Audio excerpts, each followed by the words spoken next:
Dahil sa nanggigigil talaga ako sa mga ibang vlogger, mga ibang tao yung tungkol kay Diwata Overload.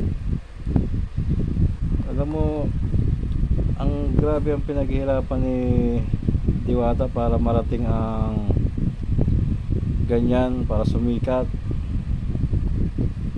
Nag-construction una yan, pinapanood ko mga vlog niya ni Diwata ng construction, nabugbog, sumali pa ng ano yan, sinalihan niya.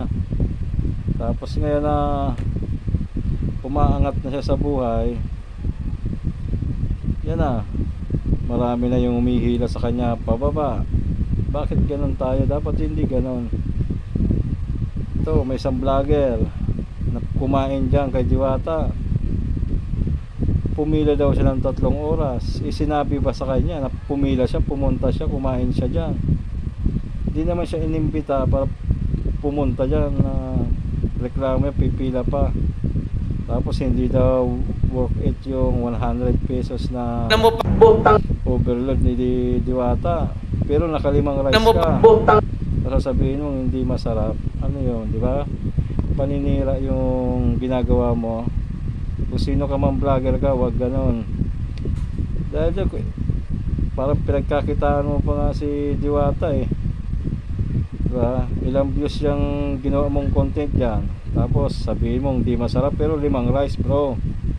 Isipin mo yan, hindi masarap yan. So sabihin mo hindi worth it yung 100.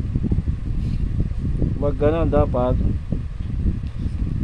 kung vlogger ka, tinikman mo yung luto ni Diwata, na hindi ka naman inimbita na para i-vlog mo yan.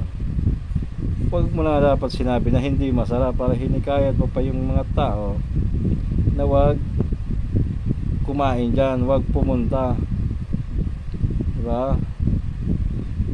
Dapat nga matuwa tayo diba?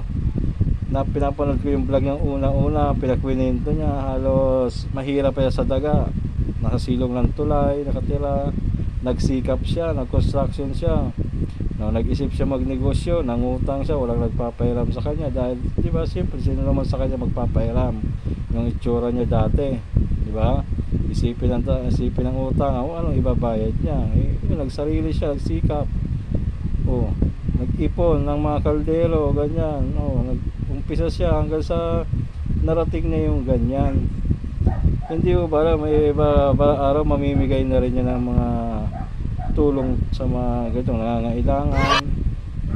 Darating yan, ganyan gagawin niya, tapos gawin, sasabihin mo hindi masarap. Parang baba. Ito pa, isa pa. Yung mga taga munisipyo dyan, dapat yung umpisa pa lang, hinarangan nyo na. Hindi yung kailangan sikat na nagpagawa. Napakalaki ng ating teach na pinapagawa. Malapit na matapos. 98% na 2% na lang tapos na to. Ayan, di ba nakita nyo paano makalinis? Wow! Isang tao na galing sa mahirap, tapos kayo nagsikap, umangat. Dapat nga, binibigyan nyo pa, yung taga-munisipyo kayo, dapat bigyan nyo pa ng award dyan si Diwata Sana dahil ano yun huwara ng mga kabataan, huwara ng mga naliligaw ng landas, nagayahin siya na kung hirap na hirap sa buhay, huwag ka magnakaw, huwag ka gagawin ng masama, magsikap kay angat mo ang buhay mo na umangat, mabago gaya kay Diwata. Dapat nga kayong taga munisipyo, bigyan nyo pa ng award yan si Diwata, ipatawag nyo sa munisipyo, bigyan nyo ng parangal na isang tao na to ay isang huwaran na gagayahin ng mga kabataan, o kahit na yung mga wala ng pag-asa na iniisip na sa buhay, o magiging inspirasyon si Diwata.